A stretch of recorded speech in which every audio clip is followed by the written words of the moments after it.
So guys, mga mamshi, nag-ihaw po ako ng tuna. And it's very, very, very, very huge. See? So, ang tagal pong lutuin kasi nga it's frozen. Yes.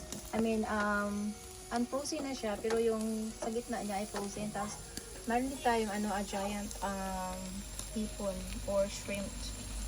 Yes. Ganyan po mag-ihaw ng shrimp. Hindi, dapat sunog-sunog po konti yung shell niya para mabango. Super bango. Tapos, meron na po ditong luto na.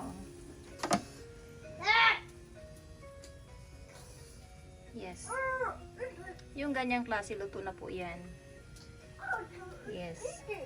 So, my favorite. So, yeah. Kasi nga, today is very hot day. So, I decided to get some, barbecue day. So, napakalaki pong tuna fish. Yes. So, probably another 15 minutes or so. Yes. Ang laki po niya. Grabe. Haba. So, ayan po mga manchi.